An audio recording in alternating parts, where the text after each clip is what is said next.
I'm Maya Beasley. I wear a few different hats, but I run a DEI and ESG consulting company, and slowly but surely also working on an ESG platform for CSR and as well as private markets. Fantastic. Great. Fantastic. And, I can provide more context if you need. Okay, Ted. Hi, I'm Ted Milner. I run Executive Temps, which is an entertainment employment agency. Been servicing the industry for a little over 30 years. My wife and I also run an internship program with HBCUs and interning those students within the entertainment industry. And in a nutshell, that's what I do. Fantastic. Thank you, Ted. Okay. Yeah, and my name is Lemire Walker. I only shook my head before because Kevin is so humble, but he does an excellent job of framing these conversations. Over the years, I've gotten to know him. So that's all I was doing, was just saying, no, that's not true, Kevin. You did a great job as usual. So I am a designer at heart. I'm currently with Origin Foundation, a Swiss nonprofit focused on capturing human ingenuity through the blockchain. And so we focus on capturing physical and digital artifacts of value. And so I'm helping them build out products as well as build out the team members. And I've always been focused on the team dynamics. And that's what Kevin and I connected when I was with a startup called Valence that I helped build and exit a few months ago. So Did you hear what you said? You started Valence. Do you know Michelle Cho from Gladio? oh yeah. Oh my Oh, yeah. goodness. She has raved about you and the Valence group, and she's like, you need to know the players there. So wow, this is such a small world. Okay. I'm like, Michelle, that's amazing. Yeah, I think maybe I'll see you at their launch event. I know we will. That's amazing. Wow. Okay. Well, we'll sidebar about that. Okay. Okay. You want to start with me? Yes, Okay. please do. All right. Well, I'm Kevin Clark, Dakar Foundation for the Performing Arts. We've been in business as a 501c3 for the last 31 years. Our vision is to try and get more people acclimated with the process of getting into workforce. We're really interested in trying to figure out how to get our federal registered apprenticeship program, just newly minted, to become the first in the state to focus on new emerging Web3. That's amazing. Wow. Ramon? Well, Williams, I'm an apprentice for Dakar since I think late May. I went to the AME conference for the past 2 days, and I recorded a lot of the video there and edited into a 1-minute YouTube video, which I'm not sure if Kevin's shown you yet. I did see it. Yes. But yeah, that's Awesome. that's a fall. And he's a senior Cal State Northridge. Senior Cassie. I remember this now. I remember you have your blazer on today, but I was like, I remember. Yes. Like the young lady who was the host, Yes, like aspiring Nancy. actress. Yeah. Okay. Stuff there. Awesome. So Terrence Coles, so I'm currently Chief Revenue Officer at a small AI tech startup called Wow Yow down in San Diego. I've spent the last 4 years at Redbox, and I was a senior director of all the digital media called the Media Network. It was part of the ability to get them acquired by Chicken Soup for the Soul and build out the digital infrastructure for their flip to AVOD and free live TV. So, but I've been in digital media. I was at AOL in '96, and I've been around technology. The merger with So that flipped, and I was in video on demand early and licensing of video content from Warner. I was in product placement. So I've been on a lot, done those kind of things, and really lately it's been working in digital media technology and in the AI space, applying that to media. And so part of that is then looking at mocap, animation, digital media, Web3. So we're building products there and looking at folks like Damone to be able to train, even starting here in more of a 2D production, frame, but how do we take those skills and apply them to, you want to be an animator, right? So one of the ideas might be, how do you transition from traditional production video skills to what it's going to be for animation? And animation right now is, we're talking about mocap, we're using artificial intelligence to look at markerless motion capture. So these are some of the things that we hope to bring to bear, and also hopefully leverage from a studio perspective. I'm going to little mocap studios over here, and you have big facilities. How do you bridge that gap for someone that's coming from an apprentice program to figure out what real work experiences are going to look like moving forward? I see. all so impressive. My goodness. Yeah. And humble. I get it. Yep. So are Oh, you and we all also, for- Kevin's got me to show up and do stuff for the last 20 years, whether it was Oh. at Compton High School or LA Mission College, you taught a Oh, class, amazing. and Yeah. we just continue to just do the work and pour into hopefully folks. I think we find a way Got it. to find folks like Damone and not necessarily teach about the thing, but Got really it. talk about how do you get into an employment pipeline? How Got do we it. work? Ultimately, we'd like to put Yeah. some of the folks that go through this to work at places like this, and they need to understand Yeah. all of the ins and outs, and folks like Ted can help them interview, Right, but how do you right. help them, when they get here? Yes. It's a very different Yeah, world. the persistence, right? Like persisting through beyond just getting the job, right? Well, because how do you thrive, right? Exactly. I mean, you could get in the door and be a PA. Mhm. Might be the way to get in the door, but how do you thrive? I mean, the corporate infrastructure here, it's Mhm. crazy. That's And crazy. Yes. and across the Yeah. entertainment business, but how do they get experiences to understand what you might have to go through to thrive and be there 20, 30 years from now? Yeah. And as a follow-up, I'd love to connect you with like Karen Horn. Have you connected with anybody from our other, I know our function is CSR, but we do have a CSR group and we also have a DEI group, and they run a lot of these programs. So we're all sort of a mouthpiece for each other to talk about like different programs we're all running. So I can give you a little bit of that sort of how it's set up and then kind of delve into areas that you think would be helpful for this conversation. Wow, Yeah. yeah, but we'd like to learn. Yeah, I mean, so just a little bit about myself and Christine. Do you want to start by introducing yourself? Yeah, I'm a newer assistant here at Warner's. I came back, I was here for 8 years and then I worked on the theatrical side of labor relations. And left for like 2 years during pandemic and came back in the last month, and I was lucky enough to get on with Michael Walbrecht, who's the government affairs side, and of course Sally Chan, who does the community engagement side. Yeah. So I've been in the CSR space for 22 years now. I started off at Disney for 11 years, did a lot of the supply chain management, human rights kind of work, and then decided to transition over to Warner Brothers because I realized it's like that's sort of a niche focus under the CSR umbrella. So since I've been here, I've done everything from cause marketing to investor relations, you name it, employee giving program, I've done it. So before they called it CSR, I was like, now people study it in school. It's really wild to me. But yeah, so 22 years. And so more recently, we've been asked to really focus on like our productions and their footprint out in communities because, I don't think it's a secret, but our shows obviously receive a tax incentive from different states to draw us to different locations because it creates jobs and everything. And that's really our government affairs side of the business. And so our team is really tasked to go out into the community and showcase how we're either helping training, like the workforce development. So again, how are we creating a sort of filming friendly community? Of course, the business justification for what we do, but how do you set up an infrastructure so that our industry can thrive in areas beyond LA, right? Obviously Atlanta being a huge hub, New York, other areas too, like where we have a show, or Baltimore, kind of Chicago, New Orleans. And so it's nothing new, right? Like everybody knows what community engagement, community affairs is, but I think our take is a little bit unique because we're trying to work with the film office. We're trying to work with local community leaders just to understand baseline, what are unique issues for your community?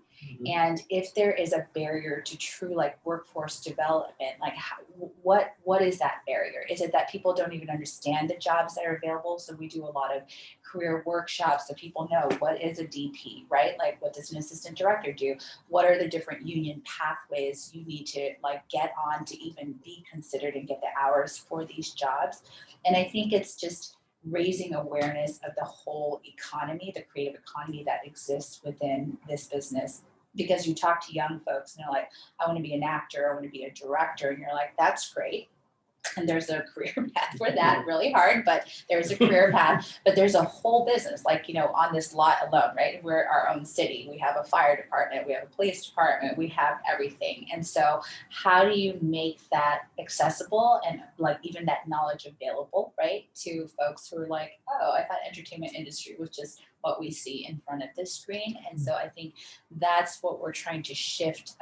And I think what's great is that it's a multi-pronged approach. It's our group, it's CSR, it's DEI. So it is more integrated into the business versus it's just like one department who's trying to handle that. Yeah. Wow, okay. Yeah, so hopefully that gives a little bit of a sort of. Yeah, it gives me a lot. overview. I'm going to toss it to you guys, starting with Maya. Any thing that you want to comment on based on what you've heard? I mean, not so much, because I think first we should sort of talk about what the program is that we're pitching, although I am really keen on hearing more about how much of the impact you want to measure and what the scope is, and how scalable you would want to make something, because I think, you know, with this group, you could do something that's sort of small and a relatively small pilot, or you could make it something that's considerably larger in multiple communities. So it really depends on what you're looking for. I mean, I'll take a stab at.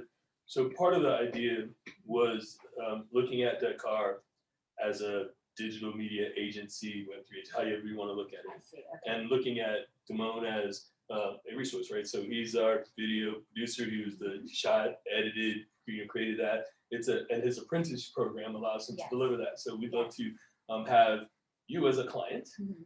And we had Amy as our first test client that we shot here, right? I see. And Okay. Damone walked through the process with help from myself and his instructor and Rupert Simone and other folks who all gave feedback to Damone in order to deliver a product on time, on schedule, and that the client was happy with. Right. And so that's the piece, at least beginning. Yes. And we'd love to say, if we could end up having a commitment to say, okay, well, once a month for the next 12 months or so, we'll do a project for one. Yeah. You pick what it is, the Yeah. rest, and whether it's coming here while you have an event and shooting it, something that's happening in LA, footage that you have from what you have going on in Georgia and pulling that out, but an idea that on a monthly basis, we might be able to treat you as a real client and say, how do we deliver value back for you as a client and have our apprentices deliver that work for you. Got it. Okay. They just as a simple ask. And again, framing that as whatever that makes sense from a dollar value that allows us to then put money in the pocket of the apprentices. And then and also some of the apprentices are being paid by the state or the feds.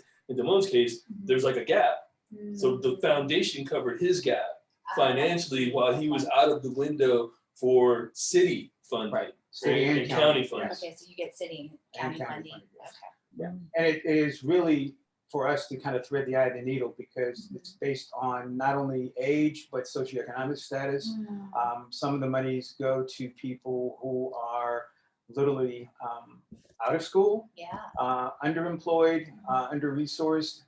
That's the biggest pot of money we've found, 18 to 24. They're maybe not the most likely candidates for an apprenticeship program, but that's what the city of LA and the prevailing winds are saying, push those groups of people. Well, that was hard though. That created the gap. I mean, ultimately, if you look at it, because Damone is in college, about to graduate, has been here, then unfortunately, it creates a gap. Not that there wasn't funding being allocated for the pool that Damone's in, but there's gaps in terms of some of those folks who may not fall into our apprenticeship lane. So we have to find alternate means of funding. So that's why we're looking at state, federal, county, local, in order to maintain a pipeline of prospects. But with Damone being prospect number one, like the alpha use case, if you will. And it happened here. And thank you. Because that provided the opportunity. So I think we're back to say, how do we get, even from a grassroots perspective, a place to operate out of, to start to build a program, to do something that way, and then, hopefully build upon that with other approaches. Yeah, and the thing that we found is that we have to be very precise about how we create these entities, this infrastructure for like the apprenticeship program that we federally registered. There's a state side. Well, the state side is a little bit more difficult to curate all the things we have to do for the standards and all the things we have to deliver. We have to partner with a community college, not a four-year university. And we have to be able to have a community college that is forward-thinking enough that will work with us. Because they have to provide the curriculum that would be approved by the DAS. Well, it's the Department of Education and the Career Tech Ed. Right. And so those are the things that we got to be very precise in meeting those things. So we've been in discussion with Santa Monica College because of the community colleges. They have become really the alpha on how they can look at workforce, the gap between education, workforce, and what we believe is the missing piece in delivering something that gives people a chance to go beyond the internship. The apprenticeship experience is what I think is ripe for a developed internship program that they have. So they have two different things that we are interested in, which is a promo pathway program. Lemur knows a lot about that, but they also have the first 4-year Bachelor of Science interactive design program. At Santa Monica. Okay. Yeah. Are you talking to any other college or is Santa Monica? Oh, we're talking to all of them. We are involved with all 19 LA community colleges and in LA County, and then the 9 in LA City. Okay. So the LA Promise, are you familiar with LA Promise? So, yes. So we are taking a couple of people from LA Promise Oh, you are? as Okay, apprentices. Well, they're going to be pre-apprentice. Okay, Right. so the pipeline. So the pipeline is education to pre-apprenticeship, internship, apprenticeship, employment. And again, so I think that's part of the idea and trying to figure out those pathways falling back from employment, right? What are the requirements? So one of the things I was providing for the whole program is saying, well, I have the job description of a person that we hired. So I was explaining that we just took an intern from UCSD. And she worked for us. She was a theater marketing intern, and she just became our marketing coordinator at our AI tech company. And so I was like, well, hey, I know how that works. I know how we took her from that to get employed. How we got her was, just being local in San Diego. And she's not necessarily from the same community that we're talking about trying to necessarily help, but we believe there's a pathway to connect the dots on. And that's why I think we'd like some, someone to build the whole pipeline. Yeah, I mean, maybe I can share a little bit about programs that we do currently have in place. That I feel like there's a way to kind of fit this either into existing programs or expand upon ones that we have. So in Burbank, we had commissioned a study of the community, and they said, it's great, you guys are here, we see the water tower, but how do we get our young folks to actually work beyond that wall, right? And so we're like, okay, yeah, obviously there's a barrier and there's not access. So we created a program called REACH, where we're taking graduating high school seniors who are going off to community college or a 4-year, accredited college, and giving them, 4 internships every summer, right? Beginning right after high school. And that way they have a little bit of experience in marketing and finance, but this is the business of entertainment side. We do have a production track. It's like limited to kind of like 1 intern, but that way they get to understand all different facets of the business, and with the hope that we're converting at least 50% into a full-time role. In addition, not only do they get paid, but they also get an honor, like a scholarship towards school. Yeah. And so I've been saying like we should have like this like REACH like program in other areas, like I don't know, like New York, Georgia, Baltimore, wherever else we can do. But yeah, I feel like that's at least within our world, like what we do. Then with CSR and D&I, they have these access programs where it's really helping folks, learn what it means to become a PA. And then, as you know, you work your way up that way, and different union jobs and whatnot. So I can send you the link just to see if any of that is of interest, because then I can connect you with Karen Horn's team, and they can give you a sense of like where y'all could fit into that. If it's more of the local, like where you want to work with like our productions, you're here in Burbank, LA, or anyone where our shows are out on the streets, then that's when you would work with our team. So we would love, I think the one is great. The other part is that hands-on, even if it's a matter of you saying from a community outreach perspective, we can have some of these guys come and see it in real life, because it's nothing like. It wasn't until I was actually in a motion capture studio that I knew they did a motion capture studio, and I understood what was happening behind the camera to make that movie that we thought about. And also, I had, you have no idea, who's that guy over there who's just doing light? Oh, that's the DP. That's why he's doing the light meter thing. Oh, he's really important, huh? But he's not doing anything but doing the light, but he's looking at the light because he's going to look at what happens after it's shot. So nevertheless, it's hard to know without somebody to tell you. There's no playbook, right? You walk in that room, so how do you get some exposure and then also give them the sense, hey, that guy does this. Here's what it takes to be that guy. Right. That guy does this. Right. Here's what it takes to be that guy. Right. At least if that's part of what could happen from an exposure perspective Yeah. locally, Yeah. that may help us to then, as you try to train people to say, well, now how do you get your hands on that software? Yeah. And that's the other one, is also access to software Correct. and because those things are hard. I mean, they say, hey, Damone, do you have Premiere, No, Cloud, yeah, or whatever? I know. Maybe. Yeah. I would doubt if he has Unreal Engine. Yeah. You know, how do we get somebody on some of those things, or Blender or animation? By the way, what's the pipeline of what it takes to get an animated piece from here to here? 2D Right. art to 3D art to CGI. Right. Nevertheless, Yeah. knowing who does what and access to the tools of the trade. Yeah. And then the other one is the union piece that I think is really interesting. You know, what jobs are requiring union and what are the benefits of being Exactly. union? And by the way, how do you start stacking? I think you have to have hours Yeah. to get in a union. That's it. You have to Yeah. keep that. After you got to keep hours to stay in Yes, the union. exactly. The Ed Asner situation was Yeah. horrible. Yeah. But people need to understand. Oh yeah, well, even if the president of if he doesn't keep his hours, he doesn't have health care. That's right. Like, That's right. well, Yeah. So anyway, because again, we're talking about providing other resources, 360 resources for the apprentice. Right, right. And that's where I started telling you about the Veterans and Entertainment Summit. So about 4 years ago, we had, we were working with a local veteran service organization. It was like, great, we're volunteering with veterans in the community, but we're like, what are we actually doing for the veterans who are, many of them underemployed, overemployed, right? And just having a hard time transitioning into civilian life.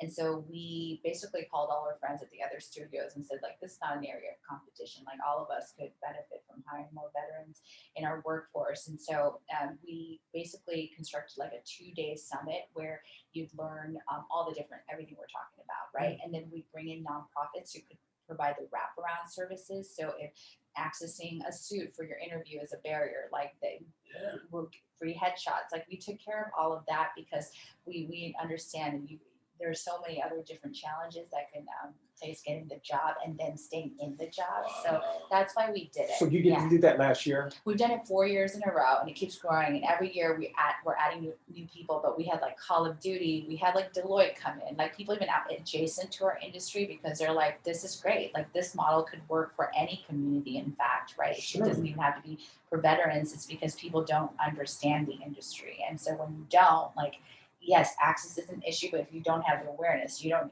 right? There's no even entry point. So Right. that's what we're You trying don't to stay do. employed Correct. if you You don't get those soft don't, skills. you So know. using that as a study, Yeah.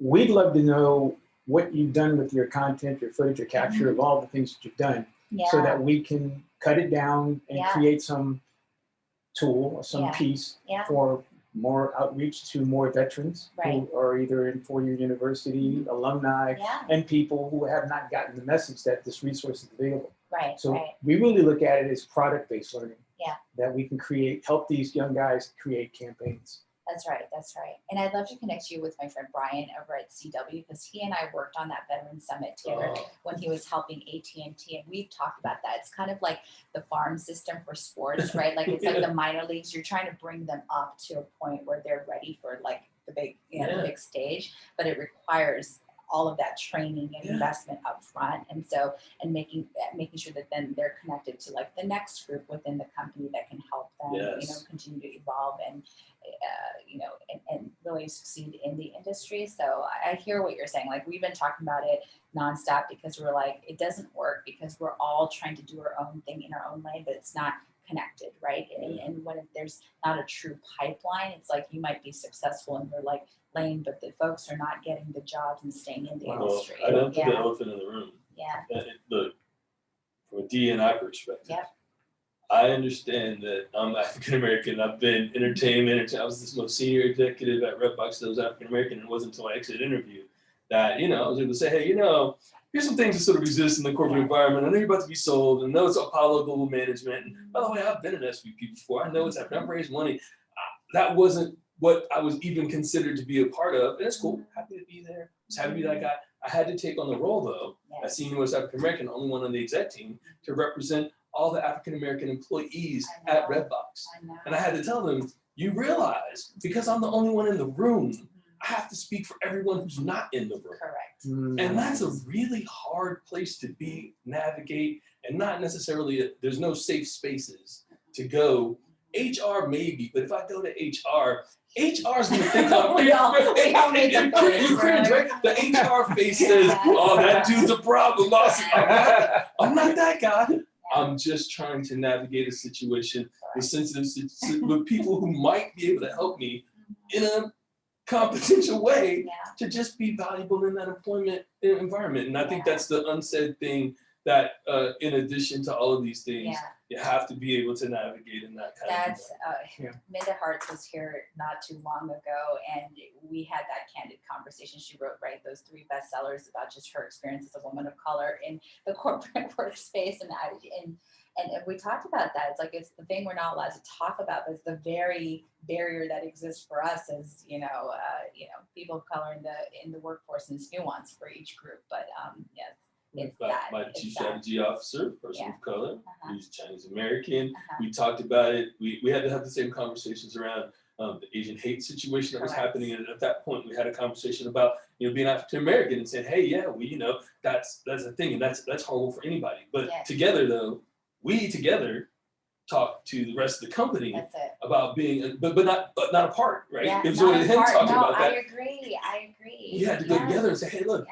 We can see each other. We all got to see. There's a lot of people out here, and whether it's LGBTQ, whether it's this, whether it's that, it's all part of the issue. Because it breeds a scarcity mentality when it's like only one of us gets that spot, so we compete, right, for the attention, the resources. And I was like, this is never going to work. But if we band together, we have the numbers, right? Like we have the numbers. We used to laugh, but he was also he's my man. So funny. I hired him out of B school. He was my manager most recently. Oh my goodness! I'm 15 years old. Yeah. But again, all this to say, those are the things that are real. Those are the things that I want to make sure that if you're the princess, if I'm sitting here, if I'm doing an honest job and talking about Damone and setting you up for success, I have to talk about all those things that's going to take you to play with, deal with in order to stay employed. When you can say something, when you shouldn't say something, who you go to, and how you navigate that, and how you figure out that next promotion, how you understand sometimes somebody's just hating on you. And don't take that too seriously. Yes. How do you separate that? Because that could become 90% of your experience. You get a chip on your shoulder, you get too emotional, you have to remember this is just business. And you have to be able to play, again, know the rules of engagement, understand the business. You can go outside and scream if you want. But when you're behind these walls, right? I've done that a couple of times. Lock yourself in the closet, turn the music over and scream. Right. Again, the soft pieces, those are And one of the things that I'd like to do for the group on the screen, we've done a lot of work with community colleges. That's kind of where Terrence and I got our feet wet after Compton Unified School District, and realizing the high school people just weren't work ready. They were too young, and no one's going to look at them as an internship or that's why you're focusing on college. Yes, we're looking for people who are ready to look for an economic opportunity. That's right. So, Ted Milner and I kind of worked with a group that was literally the recipients of a huge Department of Commerce grant. It was called LA High Tech. Okay. I don't know if you ever heard of it, but it went for the community colleges. It was a $500 million grant that sunset in 2018. And they were doing a lot of workshops and a lot of stuff that never delivered one job. I know, that's the problem. We do $500 million with the Department of Commerce and Labor. And so Ted was doing a lot of career workforce and readiness for these workshops. But I don't think a lot of those people who are making the decisions to bring this stuff into the classroom were bringing some of Ted's cautionary tales to these people who were, again, harder to place. So Ted, do you have any thing to comment on about, your perspective on where we are 2022, especially post-pandemic, about, getting people of color into especially entry-level positions, because their first job's not gonna be writing, directing, producing. No, right. So Ted, anything that you can? I guess my question would be, Sally, are you familiar with us, with Executive Temps from our time at Disney? Did you ever engage with us much there? I didn't. No? Who did you work with at Disney? I'm curious.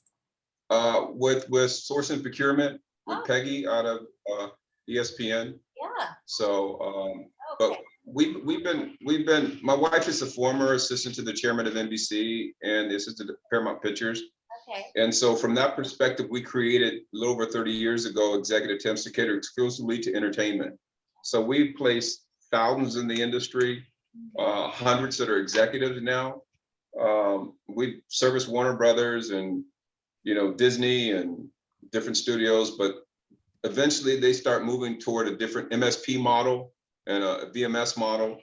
And so that becomes a little challenging for us as an agency. We'll serve subsidiaries of that, like CW, as one of our clients we've been serving for a number of years.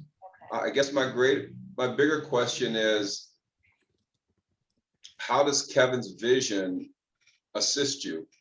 Where are you having challenges? And how can we help you obtain your goals and what you're looking to do, and where are you having challenges doing them? Yeah, I mean, I feel like in my previous role, I would say yes, because I used to hire, whether it's a veteran group, like even for the summit, we hired those veterans to put together the content so they would get the experience. A lot of them are now working in the industry, and that's what I like to see, right? Because then it's like you're not forcing anything, it's more organic. You get the experience, and then you have a portfolio or resume to be able to kind of show. Now it's like, because we don't do a lot of like video promotion, but I think there's opportunity, right? Like even with our reach program, I'm like, it'd be nice if we could do a new video, but we, in a community engagement perspective, we don't have a large budget. So for me, if it's like giving somebody opportunity while we get what we need, which is like content to put out there to kind of promote our programs, like that's a win for me. So yeah, to answer your question, I can see opportunity there. Because in the past we have worked with other groups kind of doing a similar thing, like Ghetto Film School, where they produce like PSAs to kind of talk about like the dangers of youth smoking when we're kind of involved in that type of work. And I think that's always great, because again, the young folks get exposure to our executives who are making those decisions, share about how they got into the work that they did, and then and then there's a little bit of more buy-in, right? Because you have that sort of base time. So I could see that, like for any programs like AME, anything Burbank related, like if we need video content, I could totally see that working, where we're hiring like Damone and your crew to produce the content. But I do wonder, from going back to Maya's earlier question, like how much do you want to scale? Where else do you want to take this? I think that's the question for our CSR and D&I teams. I'll be candid. I think right now, because of the Discovery merger, like there's some tough decisions will be made in the next 2 to 4 weeks.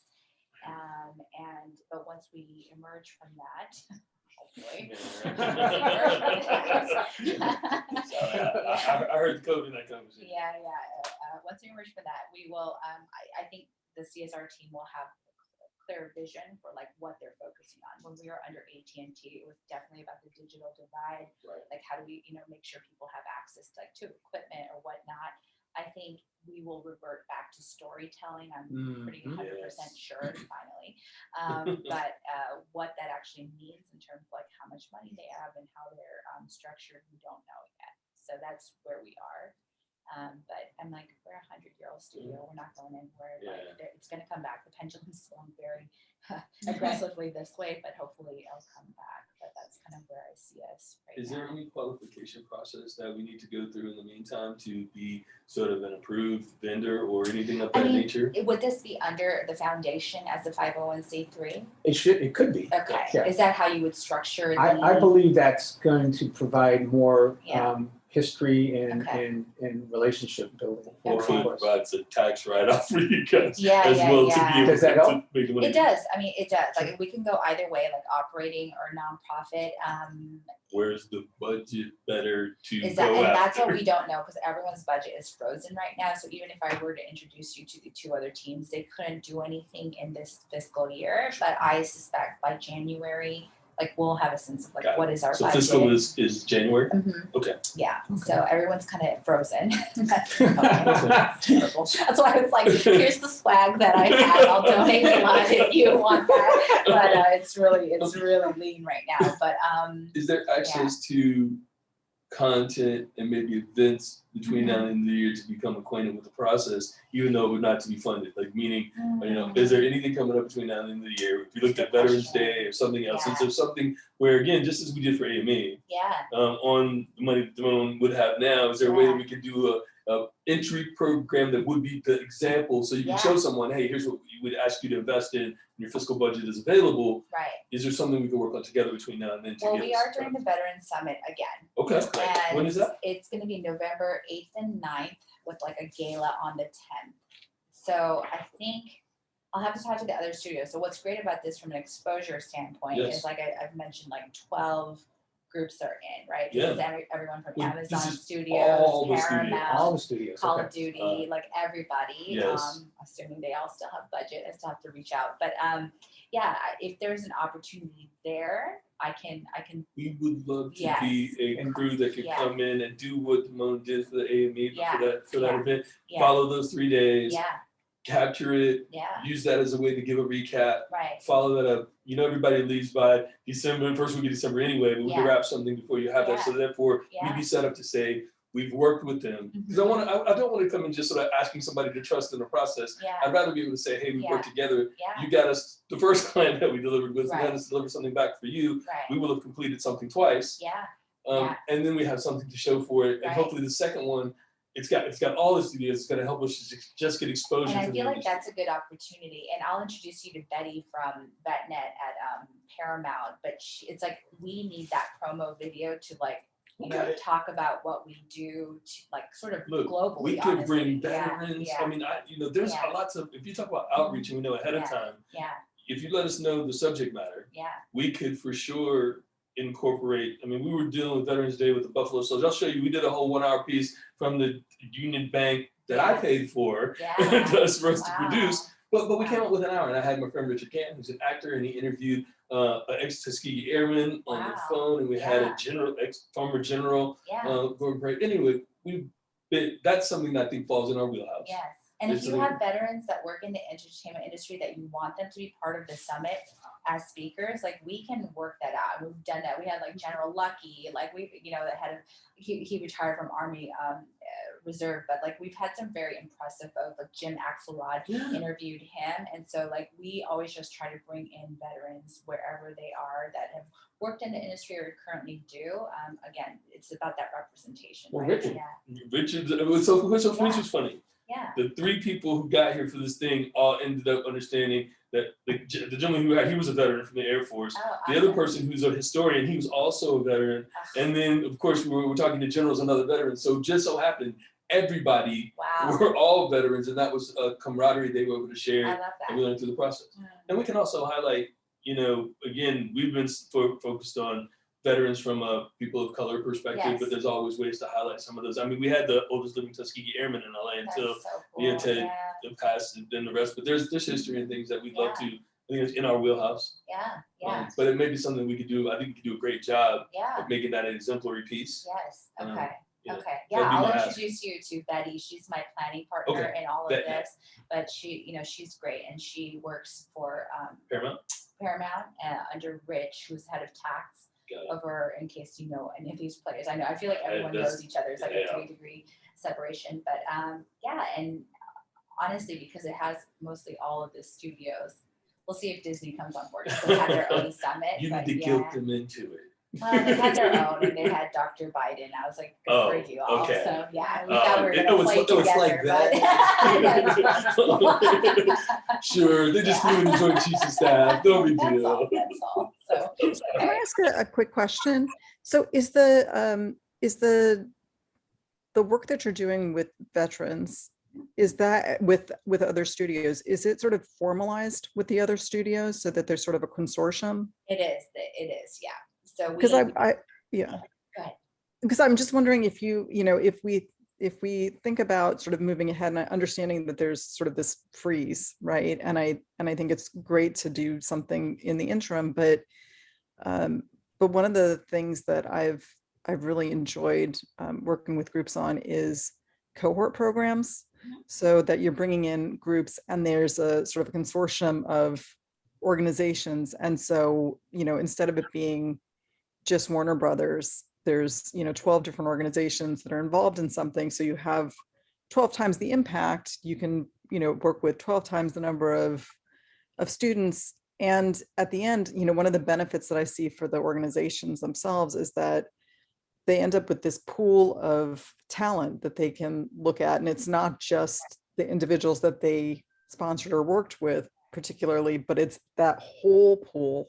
Yes. And everyone really benefits. And the organizations that I've worked with in the past that have been sort of targeted at, you know, kind of higher end positions. So people that are coming out looking for MBAs or that are coming out with their MBAs, they have phenomenal placement rates.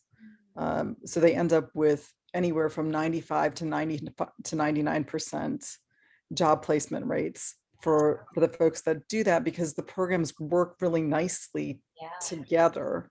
And everybody's sort of, and, you know, so if one studio doesn't have room for, forgive me, I'm not a you know, a Hollywood type, but if, you know, if one studio doesn't have room for people in a particular field, another studio might, and, you know, and kind of vice versa. So everybody sort of wins out that way. So I'm just wondering if there's a way before we hit sort of the next fiscal year, if we could think about sort of making that consortium something to build out. Yeah, I mean, I'll share that with that summit. That's exactly why we brought in the other studios, because I was like, not one studio is hiring enough veterans. So our hope was like, if you're kind of still in the nascent stages where you don't even have a veteran BRG, there's no concerted like talent, you know, recruiter who's trying to look at that talent pool, then that's where you are, and we'll meet you there, right? But like being part of this summit, kind of we're sharing best practices and hoping that they're learning things, right, from the other students about what to do. So I agree with you. I think there's a way we can say and I'll have to talk to Betty about this and just say, you know, of course, we want to give veterans the opportunity to like produce content for the summit itself, but what about the behind the scenes, like how the summit was put together? Maybe there's an opportunity for another group to kind of benefit, and whether you bring veterans or just, you know, young folks who are like looking for opportunity. And I think that way you almost have your like, here's a card to kind of show each of the studios. And I think, yeah, I can already just see with Paramount, Fox, a conversation could be helpful there, you know. How much of your outreach and participation have been through people who are students actually at community college who are veterans, or CSUs that are veterans? Because they have resource centers that basically we haven't tapped into, but we plan to. I agree. So, I mean, I think our HR group, they work directly with the different HBCUs, different community colleges. They have a list of schools that they work with that I'm happy to share, so you kind of understand what partnerships already exist. And then I think our DEI and CSR groups also have a list. We have not sourced directly from local colleges just because we're not hiring folks, but for the veterans, they usually come through nonprofits like Veterans in Media and Entertainment. Yeah. And Novak is the other group we've worked with to source PAs out of New Orleans. Yeah. So I think that's where I can see a role for y'all. If you're working directly with the community colleges and sourcing students and potential talent, then the studio can work directly with you, right, as a place to incubate kind of the talent or resources. I mean, that's one way we've approached it. Otherwise, we can have. Are you doing that? You said are you doing it in Atlanta as well as well? I mean, it's weird because we thought with Turner being headquartered there that they'd have more, but it's not. It's really paltry. I'm being very confidential, but open. All the made in Georgia. I mean, you look at so much production happening there, all the incentives.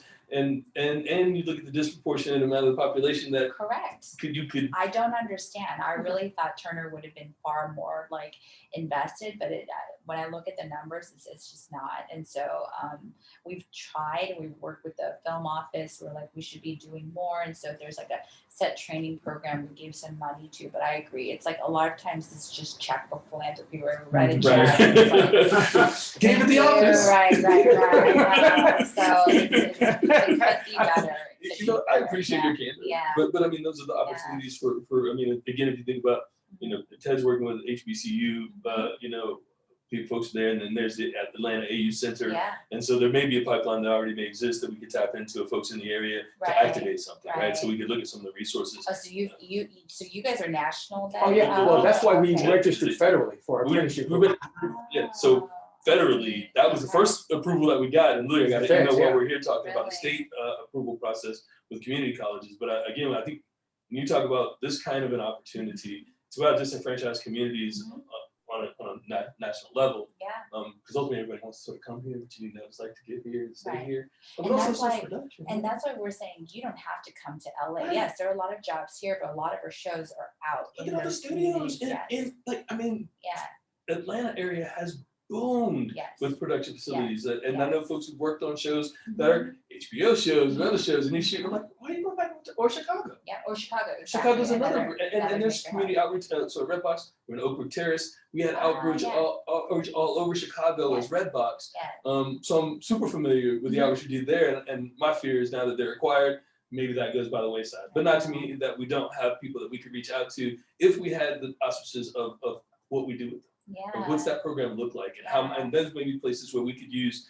just resources we have Right. to go with initiatives. Again, getting back to where are there places that are holes that could be filled. I see the opportunity for the foundation. It's like the EPKs, right? Like if you can get your students to produce content, like behind the scenes, like very community based kind of work, like that's the perfect opportunity. I just don't think it's quite hit PR in the same way. Maybe that's what we can drive a little bit. Yeah. And some goodwill. I mean, look, it does not hurt to make sure that as you're coming into the community and you're taking our resources and all the rest, that you are providing the kinds of things, or listening. It may just be reflecting the voice of the community at first.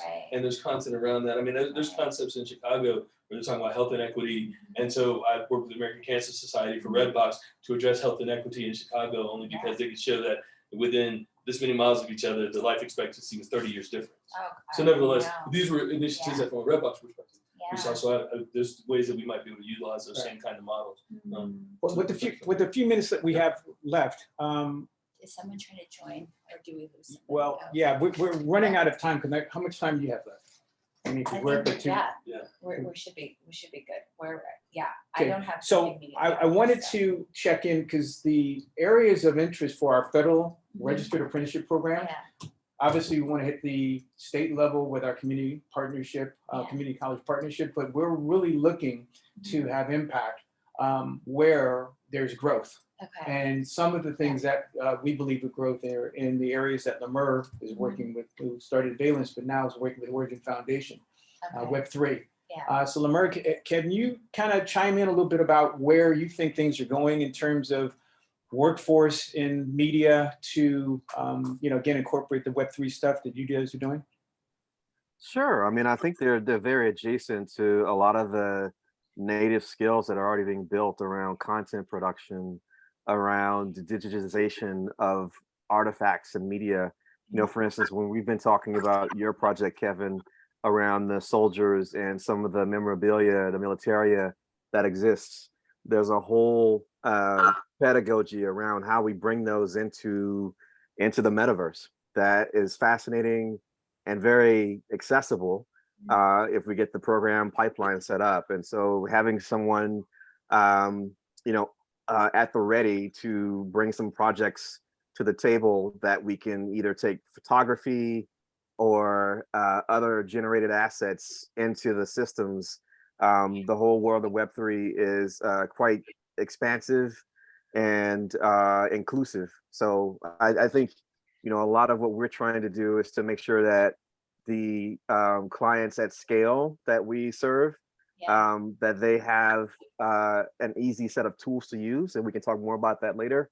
But a lot of what we're talking about folds nicely and blends the interest level, particularly for this next set of generations that are coming through around the kind of traditional media production models and the new media production models. And it's got a lot of great potential. So I don't know if I'm answering your question or not, Kevin, but we've got a lot of things that we were talking about in terms of getting some really practical pilot projects set up to really kind of show these things in action. Yeah. And so what would like a successful partnership look like for you? I know earlier it's like sort of what does a win look like from our team, but what does a successful partnership has it look like or should look like? Ultimately, as a talent search firm, I want to recruit more talent. Okay. And I want to be able to see how I can get you guys to help me penetrate into the classrooms. Okay. Because again, all the recruitment, I don't care if it's HR or you have recruiters, how do you really get to the people like Damone? Mhm. And we think we have the secret sauce to be able to get those instructors and faculty to give us those people who are the kind of candidates who will be apprentices. Okay. And that's what I would hope in a perfect world, you'd help you guys get to those people in the classroom. Okay. And so just as a takeaway, it sounds like it'd be like a monthly retainer or some sort of like monthly funding for like projects or like as key projects come An up. experience. Yeah, that would- and the experience. that Yeah, comes with it would that. be Yeah. curriculum based, Sure. competency based. And obviously at the end of the process, we want to be able to provide reports and show progression of all these people towards the goals that we've set forth and the standards we have. Yeah, But you guys, that's why I want you guys to participate in what are the outcomes. right. And is there like a conversion goal? Because I know Maya talked about like a 90 to 95%. That's an impressive placement. Because Yeah. even for our REACH program, we're like 50%. We're lucky. We've been hovering around 33, but that's even seen as like, wow, that's pretty high. And I was like, shouldn't it be 100? Because we spend a lot of money on these I don't know how students. many people too. Yeah. It's really how big the world is. Yeah. You know, but just to get at, you know, Yeah. because today, just to be clear, we're at apprentice 1. Mhm. But it is about exposure and adding to the pipeline. I think Right. the win would be Right. a successful pathway, Right. and then increase the amount of people we could get into the apprentice program that are qualified, that are heading in that pathway, in order to look at then what the measurement might be from that, and then use best practices. To your point, how would so Damone's here, you have a year left. You graduate in May. Yeah. So again, a goal. You know, look, I'll tell you, the selfish goal would be he graduates in May and actually has a job offer or something in a skill set that's there. That'd be success Well, as of where we started, right? I mean, That is exactly the formula. Certification, graduation, job. you know, And unfortunately, a lot of the partners don't have that formula because that's what a lot of people who are looking for talent, they look for those things that are, let's say, lower, you know, they're low barrier things to, again, present people who are going to create success stories that we're looking for. But for those people who are further away from that model, Yeah. we're looking at pre-apprenticeship.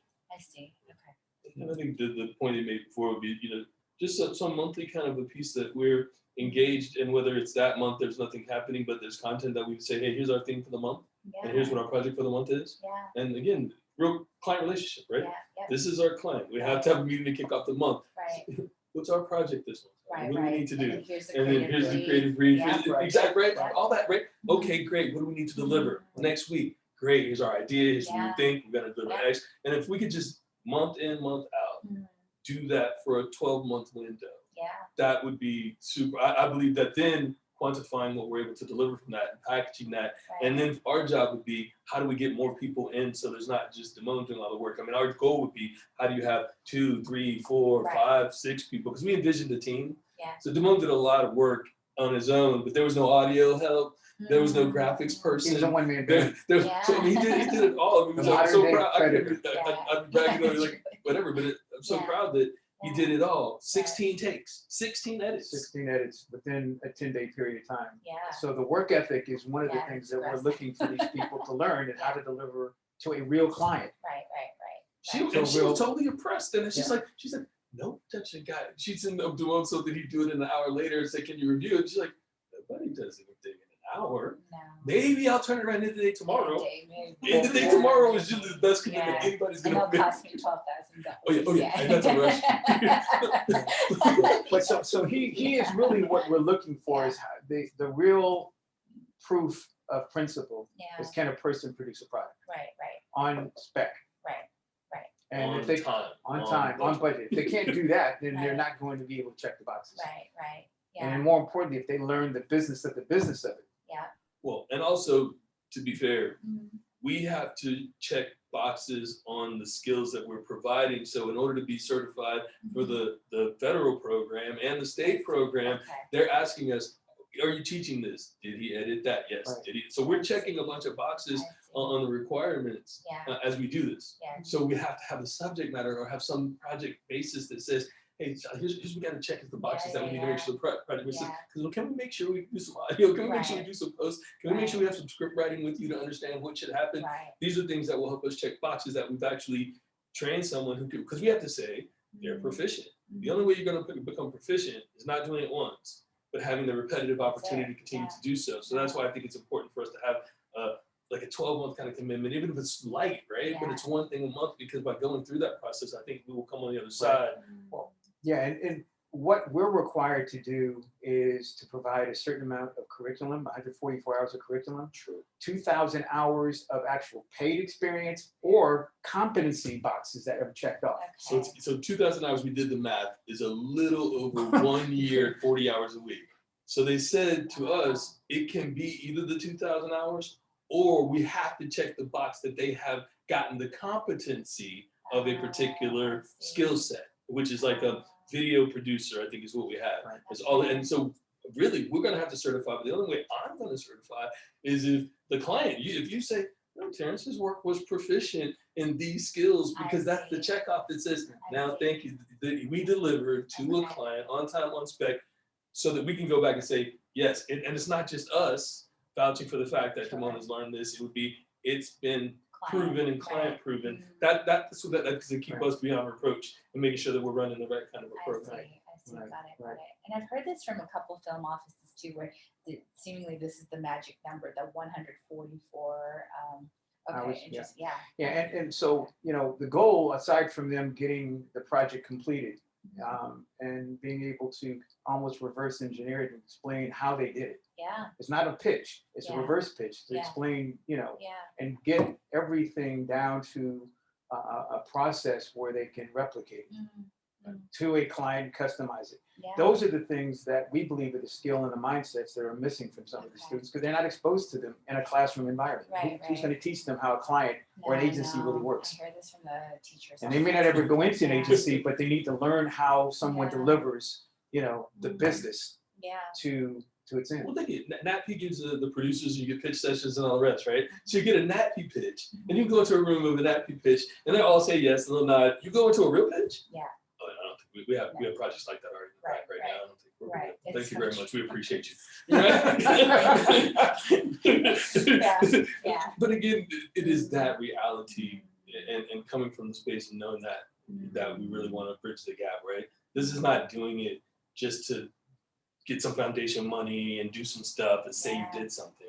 It really is more legacy building, or building an opportunity or a pathway that truly does provide people who can be, there's one person who went through the apprenticeship program you're speaking of, who has gotten a job at BET.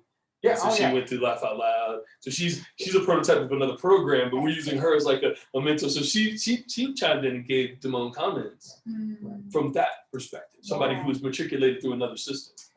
And what we'd love to do, because we wanted to, you know, really hear more from you. And I think what we'd love to do is to be able to come back from what we've heard and talk about a pilot that would allow us to do a monthly activity with a group of students. So we have portfolios, resumes, and people who would be on the team delivering the work.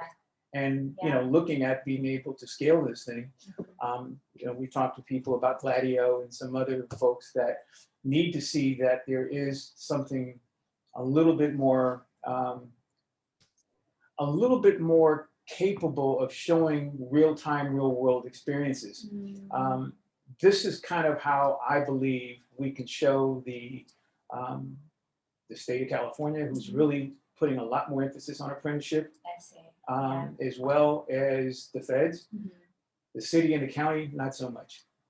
So the state is really pushing apprenticeship, and you know, for us, there is a lot of funding.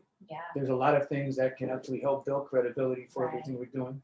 And so we believe we're going to be on the right side of helping the city and the county and other cities and counties figure out how to get more innovative and building workforce. And I like where you're going with this, because we've also said, like, if I always go to like the productions or internal studio and said, hey, we need you to carve out money to pay the salary for, you know, X intern, they're like, nope, sorry, not going to happen.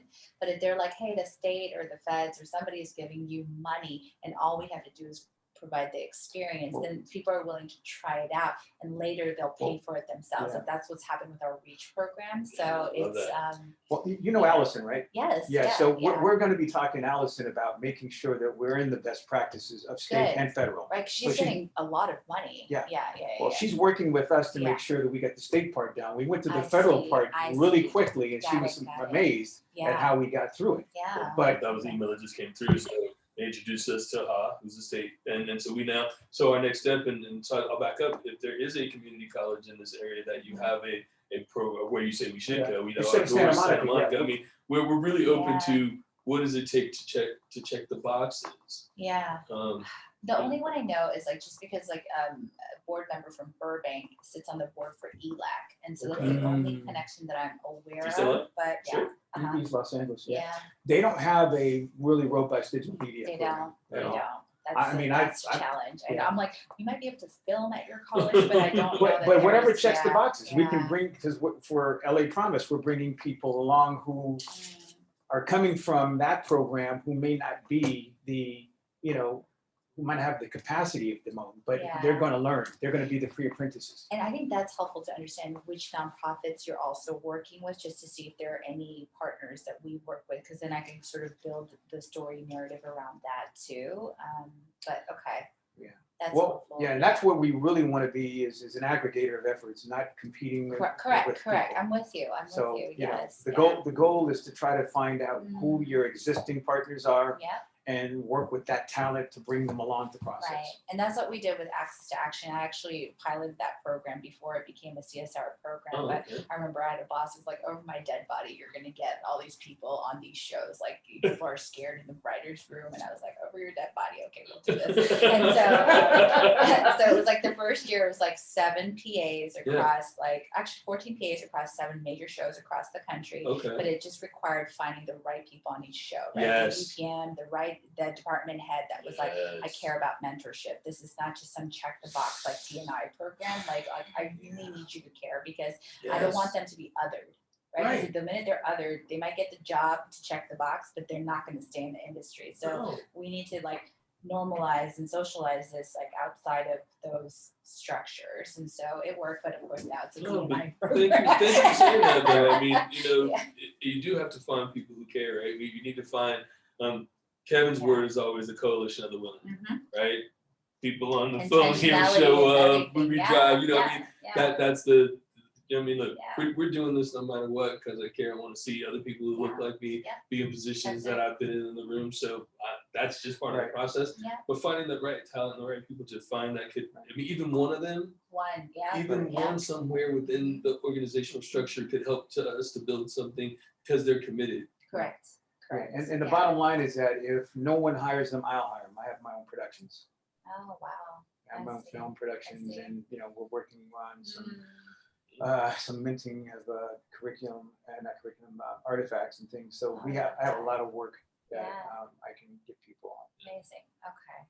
But if I can be helpful in making intros to any of the other studios too, please let me know. I'm sure you're already working with them, but like. Betty at BetNet. Well, I got it right here. That is really our next step. So guys, at the end, is there anything that you know you guys want to weigh in on the next steps? Do we send back a proposal, or do we, you know, have another, you know, if we do anything, what's our ask?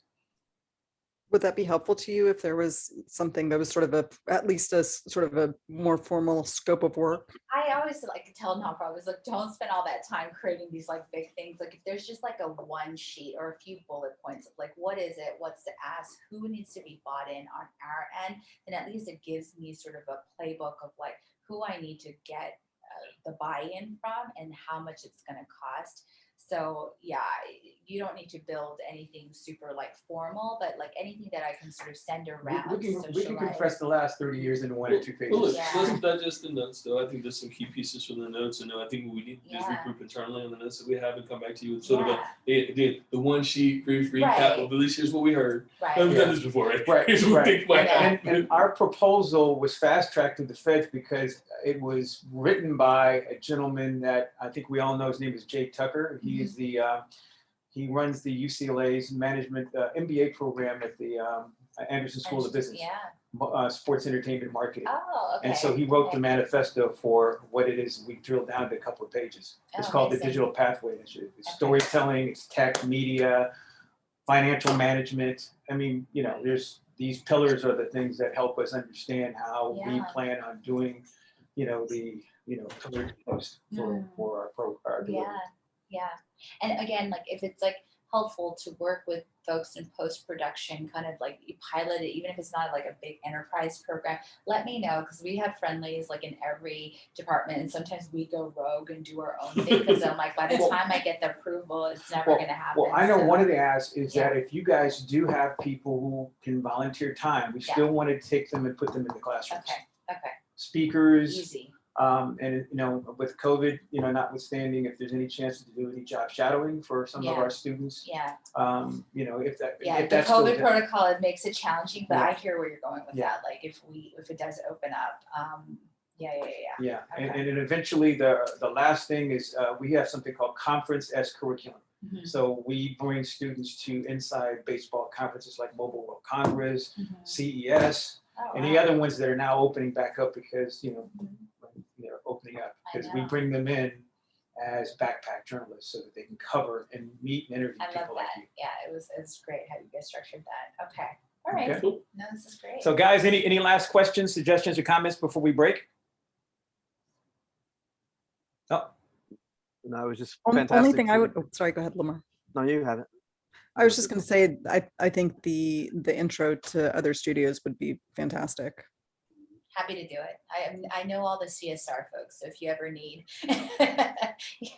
to break in, we always. wow, know to that each would be other. powerful to our apprenticeship program. Yeah. I mean, collaboration is unheard of. Because everyone needs to do it. That's how Unheard things of. move here. Unheard so, of. Yeah. Okay, anybody, Lemur?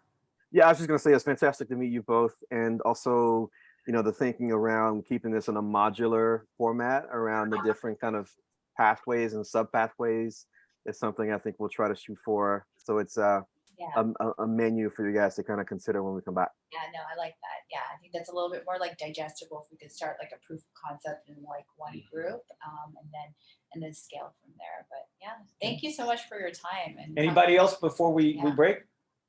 Now or never. well, no, we keep it open. Not now or never. I don't work that way. So anytime you follow questions, yeah. Okay, all right, thank you I know guys. you're busy, so Thank you all. Yeah, All right, thank you guys. All right, take care. Thank Bye-bye. you. very nice to meet you. Recording. You too. Bye. Bye-bye. Wow.